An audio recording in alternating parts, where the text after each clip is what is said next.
E aí, pessoal, tudo bem com vocês? É, Vamos começar aí a nossa sequência de videoaulas falando sobre o iluminismo, tá?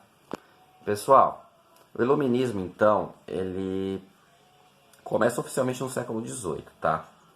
Tanto que o século XVIII é conhecido como o século das luzes, né? Por quê, gente? Porque a humanidade começa a enxergar tudo de uma outra forma, né? O nome de iluminismo, né? Já dá para entender que vem algo com a luz, né? Contra a luz, contra as trevas. O que são as trevas, gente? Eles criticavam muito a religião, né? A igreja, porque ainda no século XVIII, claro que até o século XV era pior. A partir do século XVI diminuiu um pouco aquela perseguição religiosa e tal, mas ainda existia com muita força ainda, tá? As crendices, né? E o iluminismo criticava tudo isso, tá? Então o iluminismo, ele acreditava na razão à frente da fé, tá? Sempre a razão em primeiro lugar, beleza? Tem muita gente que confunde, achar que o iluminista é ateu, muito pelo contrário, tá? A maioria era cristão, né? A maioria dos iluministas era cristão. Porém, eles criticavam a cegueira das pessoas, né? Essa cegueira. Tanto que tinha um movimento que se chamava deísmo. O que os deístas acreditavam? Eles acreditavam que existia um Deus e que existia uma vida após a morte. Só que eles acreditavam que existiam valores absolutos para quem estava vivo aqui. E que a igreja ia contra esses valores. Então eles criticavam muito a igreja e não Deus. Deu para entender? Tá? Tipo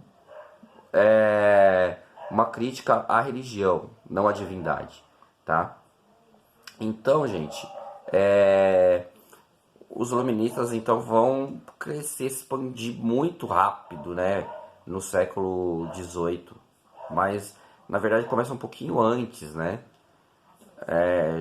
Se a gente for pegar lá no passado, lá no Renascimento, na verdade, o Renascimento é como se fosse um ancestral do Iluminismo, né? O Iluminismo, pelo menos eu acredito, né?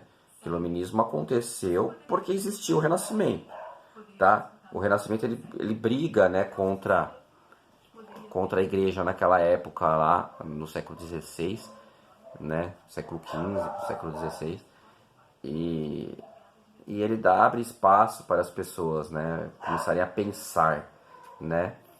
Então, o iluminismo ele sai muito disso, dessa ideia, né, de criticar a fé absoluta e não ser contra a fé, mas colocar a razão à frente, né, a razão sempre à frente do coração, né.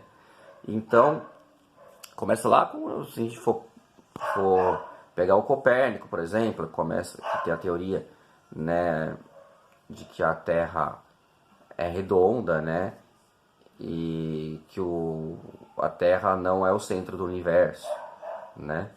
Então, depois o Galileu reafirma essa ideia, tá? Vai ter vários pensadores, tá? Como Descartes também, tá? Que pensavam em organizar a sociedade, né? Melhor do que ela era daquela forma, né? Então, assim, o iluminismo ele tem várias vertentes. Tem a vertente, por exemplo, científica, né? Que vem já dos seguidores ali das ideias do Copérnico para frente, né? Tem um dos principais, se não o principal, nessa vertente científica é o Newton, né? Tem a vertente mais filosófica, né? Tem a vertente política também, tá bom? Que vem com uma ideia bem forte ali, um dos principais, assim, é o John Locke, por exemplo, tá? Tem Kant também. Então, assim, tem muitos nomes, tá, pessoal? Muitos nomes mesmo que depois eu me aprofundo um por um em aula, tá? Aqui, se eu for falar de um por um agora, vai ficar muito grande o áudio, então não dá, tá? Eu tô planejando fazer o áudio de no máximo 5 minutos e meio. Então, o iluminismo é isso, tá? É a razão à frente da fé, né?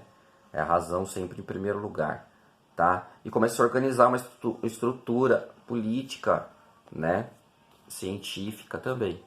Então eles eram contra a igreja e o absolutismo, tá, pessoal? Não é só contra a igreja, não. Eu falei muito da igreja nesse vídeo, né? Eu vou ver esse último minuto aqui E vídeo eu consigo falar mais sobre o Estado absolutista. Então, como a gente tem que entender o quê? O mundo nessa época era absolutista. Então, a igreja apoiava o rei e o rei apoiava a igreja. O rei era como um representante de Deus na terra, né? E o rei, o poder central estava na mão dele. Então, ele fazia como ele bem entendesse, o que ele quisesse, tá? E as pessoas tinham que seguir cegamente esse rei e cegamente a igreja. Então, o iluminismo não vem confrontar isso, tá? O iluminismo fala, não, a igreja está errada e o governo central totalitário assim também está errado, né? A gente precisa ter democracia. Então o iluminismo começa a criticar essas ditaduras que existiam naquela época, né? Ele queria esse absolutismo, né? Ele queria algo mais aberto, né? O pensamento, né? A liberdade de expressão, em primeiro lugar, né? E organização política, como que o Estado deveria funcionar, se começou a se pensar, tá, pessoal? Então depois eu vou focar agora na próxima aula sobre cada pensador. Ó, o áudio já está bem longo, tá, pessoal? Então é um resumão sobre o iluminismo, tá? Qualquer dúvida é só me chamar, tá bom, pessoal? Então eu vou encerrar por aqui. Um abraço para todos.